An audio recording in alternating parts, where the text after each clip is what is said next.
Hello, friends and family, and all you fine people out there in YouTube land. It is I, the Striking Viking, who, along with your intrepid correspondent, the Trippin' Sister, have decided to bring you a news update of sorts with what's been going on in the world of late.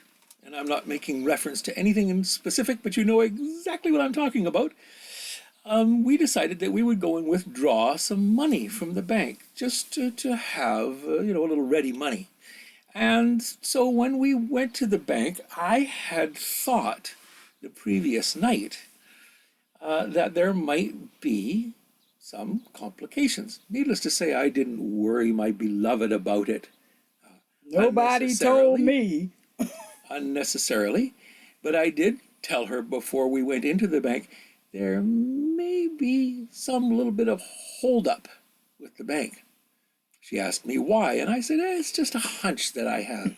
So we went into the bank, and she went up to the teller, and she took a withdrawal slip and wrote out a withdrawal slip, and the girl was all set to process the withdrawal slip, but she was in training.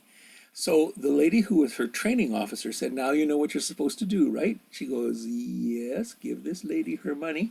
She says, nope, 1 second, and she referred her to the branch manager. Yes. So I'm like, okay, no big deal. No big deal. You guys know that we were having the house demolished and all that. Well, we had already taken out the money to pay the guy that was using his equipment to do it and all that. But then we thought, well, we better have some cash on hand. We don't usually have cash on hand, but I figured we better have some cash on hand, Anyway, so I go up to the window. I tell the lady how much I want. She writes it out on the withdrawal ticket. And then this other woman just appeared from the right side of the counter. And then she, the lady that was in training didn't really know what all she was supposed to do, and she apologized to me. She says, I'm sorry. She says, I'm new here and I'm in training. I said, oh, no problem, And next thing I know, she says, the other lady that came up on the side of the counter, she tells the teller, you have to take this to the manager and for him to approve it or whatever. And I'm thinking, wait a minute. I'm from Philly. You ain't got to approve my money, okay? But let me just say, okay, so that sounded a little weird to me. All right, so I said, well, I'll just go sit over here and wait over here. So I just, kind of go over into the little lobby area, and I sit there, and I'm waiting for the manager's approval for me to get my money out of the bank. So I'm already starting to feel a little bit heated. But I thought, okay, just a stupid procedure, and then I'll get the money and I'll be on my way. Well, he comes bouncing over to me. Miss Carpenter? Yes. Hi, I'm so-and-so. I'm the branch manager. Yes. I understand you want to take out this amount of money? Yes. Then he sits down at the table where I'm sitting, and he looks at me, turns his head to the side, looks at me out the side of his eye and says, why? Gives her the side eye. Seriously. I was just floored.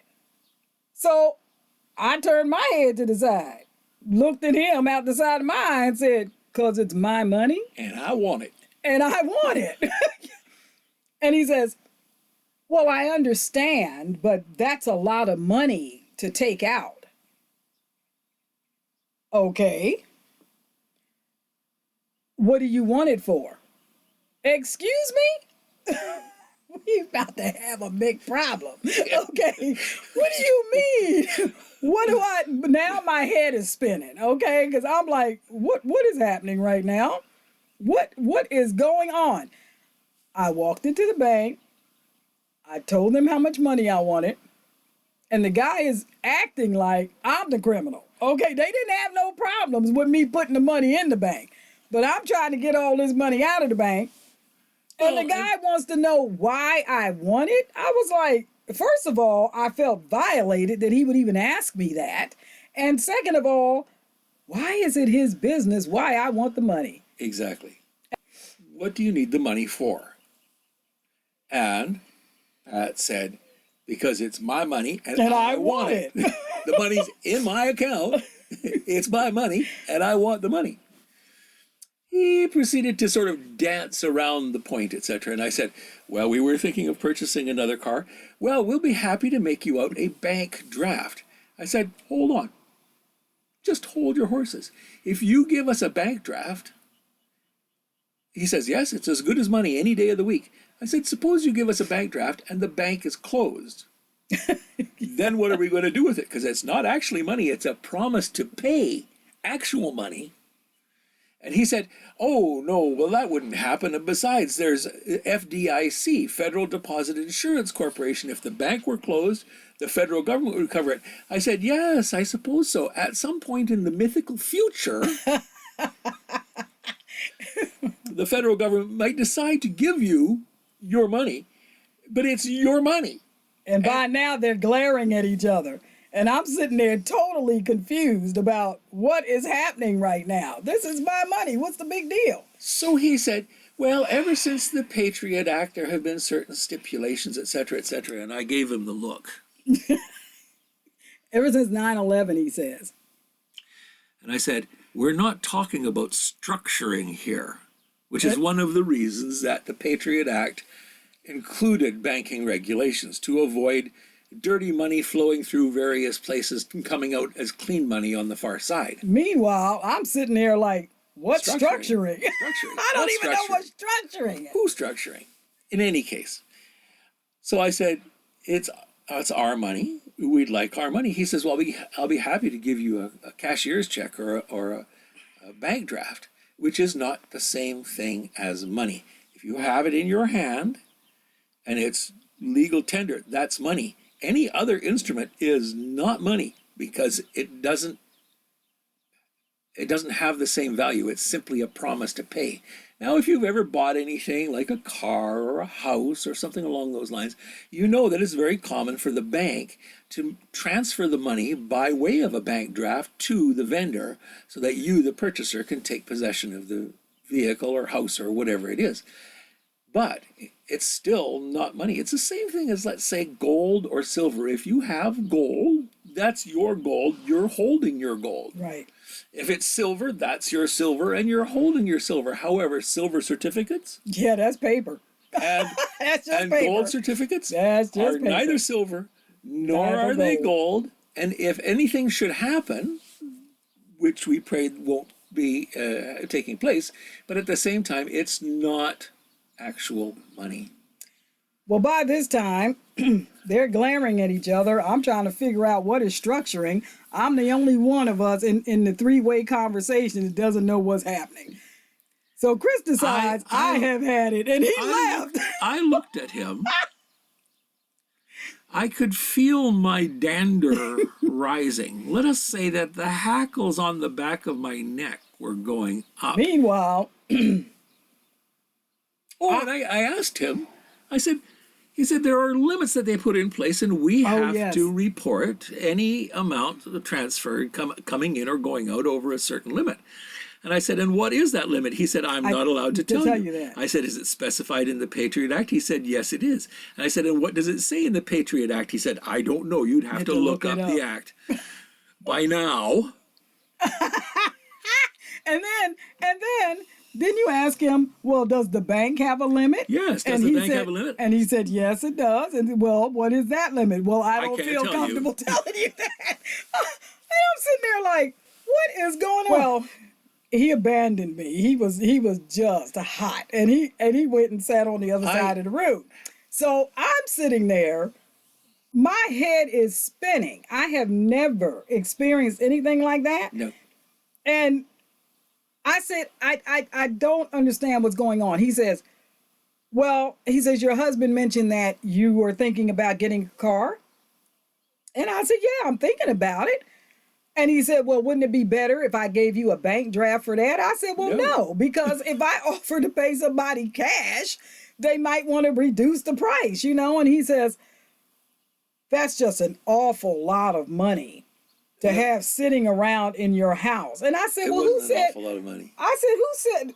It wasn't to me. No. And I said, well, who said it was going to be sitting around in the house? But do you have a safe? I just looked at him.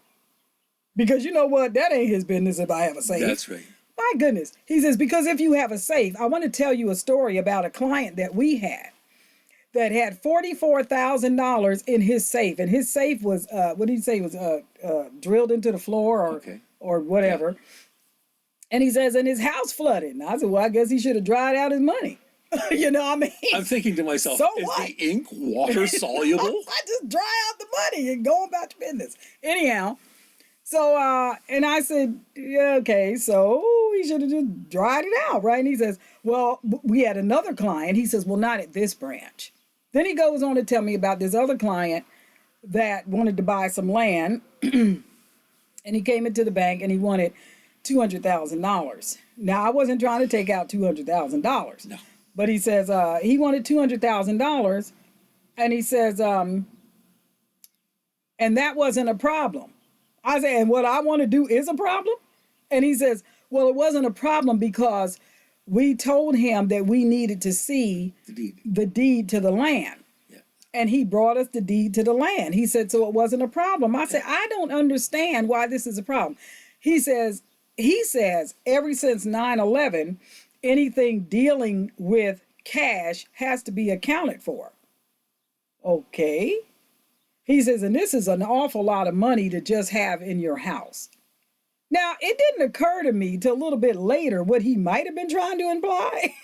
But I was just sitting there just totally confused about why is it okay to have it in your establishment, but it's not okay when I want to take it out, especially when we've had so many problems with this branch, right? Yes. I mean, I had all kinds of reasons why I could just close. He says, you're right, it's your money, and I can give you the money, but you will probably get a letter and then you will get a visit.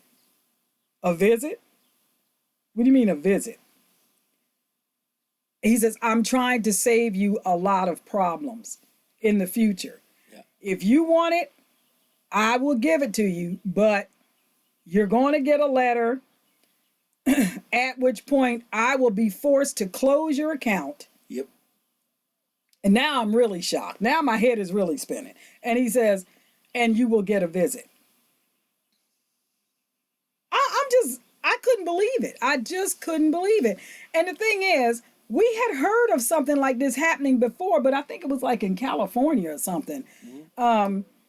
But I didn't know all the details of it, right? So anyway, it was just absolutely shocking. That appalling. It took me all day and part of the next day. As a matter of fact, we went over to Sam's to get some groceries, and we were walking around with a little trolley, and I was loading up the trolley, and Patricia was picking up items, and then she just stopped in the middle of the aisle, come to a dead stop. I couldn't believe it. And look up like this, and I said, are you still trying to deal with the thing at the bank? And she went, yeah. Yeah, I just couldn't get my head around it. I couldn't understand that level of control. And then I said, I just paid somebody cash money, a lot of money, to take a house down. And I told him how much it was. He says, well, that's fine. That's fine. Okay. And I said, so if I want to get a car, this is going to be a problem? Oh, no problem. No, he said, will you have it within 30 days? Well, I don't know. I'm not settled on a car yet. I just want to get a car. I know I want to get a car. I know what kind of car I want, but I haven't found it yet. I haven't settled on one yet. Well, you'd probably do better with a bank draft. That's a lot of money. He did say also that's an awful lot of money to keep around the house. Aren't you afraid of somebody breaking in and trying to steal it? I don't know if you guys have ever experienced that, but I decided I was going to look up the Patriot Act because I had heard of the Patriot Act, but I had never looked into it to see what it was about. And right now, in our current political whatever climate, it's there's investigations and stuff going on because of this thing called FISA. And there were abuses done by the Justice Department in regard to FISA, falsifying documents and all this kind of stuff. Well, guess what? That thing is very broad reaching. Yeah. It was something like 36 pages or 39 pages. Yep. When I read through this thing. Excuse me. And in it, it says that, I don't remember seeing the amount in there, but it did say that if for some reason the bank or the FBI or Treasury Department feels like you're moving money, they can come, listen to me, to your house without a warrant. Yeah. Seize your property, yeah, all of your electronics, yep, any cash or monetary instruments. Yes, which includes things like gold, metals, silver, whatever, yeah, anything, yeah, that you have, they can seize it. Fine art, vehicles, etc. And you have to prove that you weren't moving it for terroristic reasons or whatever. I was just floored. I couldn't believe it. I couldn't believe it. And he says, I'm back at the bank now. You know, he says, this only happens when you want to move large amounts of cash. We're not talking about large amounts of cash. Well, it wasn't to us. No. Okay, but I guess to the bank, it was a large amount of cash. It exceeded the bank's limits, which are still somewhat well, he won't tell us what the limit is. Oh my gosh. So anyway, we didn't know if you guys had ever been through that or experienced anything like that. I had heard of things like that happening. I have heard of banks seizing people's accounts and just seizing their assets and all that. So anyhow, this whole FISA thing is very far-reaching, is very broad. Yep.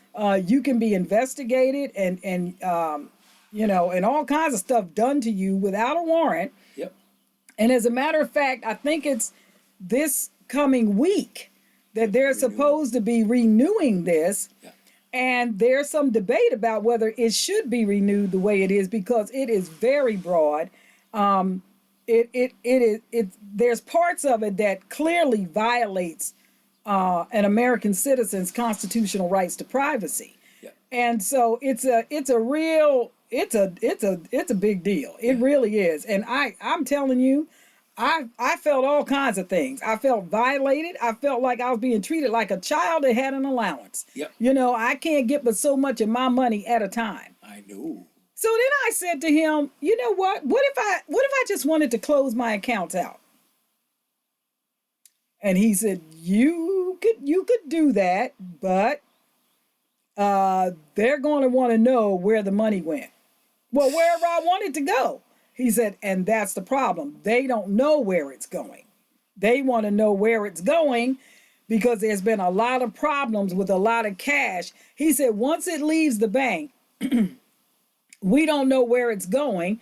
We have to tell them that we don't know where it went. Yep. And then you'll get a visit. Yep. I couldn't believe it. I could not believe it. He said, I'm trying to save you a lot of problems. Well, I was just floored. Like I said, when I got home, I decided to look this up. And when I was reading through there, I didn't know whether to, I didn't know what to think. First of all, who knew that we were under those kind of constraints and restraints since 9/11? Who knew? And they won't tell you until you bump up against one of their regulations, and then they'll say, oh, by the way. By the way, yeah. I said, well, I've never tried to withdraw this sum before, so I didn't know. I had no idea. Anyway, oh my gosh. We're the type of people who like to color within the lines. We're law-abiding. We do everything according to the law. And to find out that they can come, kick your door down with a no-knock warrant, take your computers, your phones, any other electronic device you might have lying around, all of your cash, all of your bank accounts, any monetary your vehicles, instruments, any monetary instruments, anything, and throw you in a hole in some black site somewhere. Anyway, I was shaking, and I don't shake very easily. So anyway, that was quite the experience, and we decided to share that with you guys because we didn't know if either of you or any of you had ever been through anything like that. And if you had, what was your experience? Please put it in the comment section. Take your time. We want to know the whole story because I'm telling you, I'm feeling traumatized. I'm feeling traumatized. And I still don't have my money. What is this, godless communist Soviet Russia or Oh something? my goodness. I couldn't believe it. Anyway, and I still don't have my money. So there you go. Anyway, I did leave with some money, but I reduced it greatly because I didn't want to end up in prison. Yeah. I'm telling you. And I'm sitting there thinking, wait a minute. You're concerned about me being a terrorist. I'm feeling a little terrorized right now. I mean, who's the criminal, me or you? You trying to hold on to my money. Do you understand this? We need to sue the bank. Oh You got PTSD. Oh my or gosh. PTSN. I'll tell you what. Anyhow, leave your comments in the comment section below. This video has been a little bit long, but we had to tell you guys what happened. That was just crazy. And let us know if you ever experienced that or if you've heard of that happening to someone else that you might know, because we would love to hear that story. I'm telling you. You could also email me. I'll put the email address right there. You'll see it right there. And you can email us with your story. If it's interesting enough, I'll go ahead and read it to everybody else if you want me to. Now, if you don't want me to read it to everybody else, put that in your email. Don't read this to anybody else. But if you say, please share this, then I'll go ahead and share it with everybody else that's on the channel. Yeah, we've been experiencing other types of weirdness. We were traveling. We stopped in the hotel, and what I do is I give them the credit card to secure the room, but I'd prefer to pay for the room in cash. We have traveling cash when we travel, so like if it's $100, I pay them $100 in cash. We stopped in this hotel. I said, I'll secure the room with the card, but I'd rather pay you in cash. Oh, we don't take cash. Yeah. What? Hang on a second. You know where it says this note is legal tender for all debts public and private in the United States? You don't take cash. Yeah. We heard of one fellow in California. This might be why, though. We heard of one fellow in California who went to discharge his mortgage. He had, I don't know, $7,000 or $12,000 left on his mortgage. He brought in a bundle of cash, went to the bank to pay it off. They said, nope, we're not taking your cash. They wouldn't Can't do it. Unbelievable. Crazy. Crazy. So, yeah, anyhow, the guy said it's only when it's cash. Yeah. He said if they can trace where it's coming from and where it's going to, that's no problem. He said, but when it's cash, they want to know. Well, I don't know. It's just cash on hand. Anyway, okay. Thanks for hanging out with us. Anyhow, we figured it'd been a long time because you usually see me or you see him, but it's been several months and you've seen both of us together. So we thought we'd do this video together and let you guys know what had happened. After we demolished the house, the bank tried to demolish my life. I couldn't believe it. I couldn't believe it. I'm still traumatized. But anyhow, we'll see you guys the next time we come on. Make sure you leave your comments. Please give this video a thumbs up and share it with your friends. Maybe they had it happen to them too. We don't know. But anyhow, keep tripping.